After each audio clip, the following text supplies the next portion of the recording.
piye yo karo nento emang ngono Noto Satrio itu Raden betul ya kaya emang ngono ya Noto Satrio tapi betul ya nento wis kaya emang ngono saiki piye yo karo kang dadi karepmu panas panas Raden betul ya oh Raden betul piye oh Satrio aku saya bisa Satrio betul bakal usah dani Pateni. yo Apa pateni? ayo tak musuh kowe tak usah dani sing bareng ayo padha kan bukan sing apik-apik marang aku ya emang ngono ambil lamaran ku disangut peparing duit sangga iki yo bareng kok bakal laksanake marang Allah saling Gusti muga-muga walau kalian jati-jati kalian walau ya mari saking ngersani ngalah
Gue tak usah bali mari semua bareng.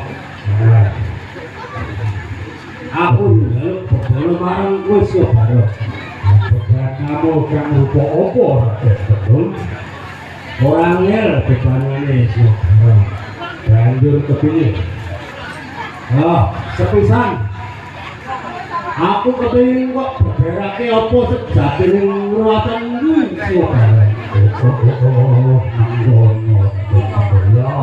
Kaping pindho ana mung tumondhoking tulunging kitab ruwatan kuwi semua bareng kaping telu aku ora cukup semene semua bareng sakwise kuwi ora bisa ngadah kala mangsa marang putrane Bapak Sutrisno iki banjur kepiye aku ora mung marang kowe ikut bakal sesuai apa kang dadi kelangenanmu sing bareng apa indrone kowe bakal takon njogo bocah kuwi kang Raden Sukerto ngantos besok kaken-kaken ngene jiwa bareng iya kowe bakal tak kenalake mangkono sing bareng mengene ya iya ya mangertiya ing sajroning ruwatan ing kono ana gunung cacahe 158 ruwatan ya kaya nang kono sih ya sak banjure 158 karindes ana 49 ruwatan ya iya ananging ing kono Simo bareng lawan golongan cepi kaum putih golongan cepi kuwi ya dadekno bedrah geger tak banjure ya 48 kali kesemaneh ya rununge namung Pak Diko duwe anak uga ing kono kuwi para kaum sekti golongan putih ora terima Ayo karangan kalah lho. geger maneh yakin mau gerak aku kalah tahun cepi putih Bandure sing karo sak bandure kang kompasan ing kono karinges ana sama karinges ana sama kuwi Raden Betul iya sira ngerti yo yen urip ing tanah Jawa kacondokan wangi sama uga urip kawengku dene malaikat sama uga darbeni Jawa sama sak banjure ya iya karo karito kacetak sak jroning kitab kang aran kitab Cenjani Tiga orang ngono sing karo ing mangsa iki kang tumandha ana ing Keraton Solo mula sira Raden Betul oh kaya ngono kepengen mangerti ananing kitab Cenjani ya sira kudu resik luwih dhisik ya sira durung resik luwih dhisik ora ngarah sira bakal ngomongi ndi kang rupa kitab Cenjani kuwi oh ya ngono ya mangkono durunge rawatan era semono aku dhewe marang wis bareng sawise kuwi apa kan dadi sejatine nuwatan kowe bakal gak kenalake bocah kang bakal mbok reksa untuk burine ngantuk besok kaken-kakeni dengan orang-orang sawiji apa-apa sing bareng nae bocah nanging piye sing bareng mangko dhisik ya aku belum kerja anane bocah kang nandang Sukerto wis ora bakal dak pajak para mangsa bener nanging aku kudu ngrasakno sesuwe sing luwih dhisik oh sak bandure aku bakal bali kaya ngono ya bakal tak wujuti apa yang dadi kelangenanmu aku ngarep wis kondo yen ora tak kon balik bindang sing bareng nanging kowe bakal tak sesuwe apa kang dadi kelangenanmu sing bareng nanging tak durunge kowe mongso apa kang dadi kelangenanmu sing bareng bae bocah kang bakal mbok reksa ing mburine langsung besok kaken-kaken ini sudah bareng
hidup bareng.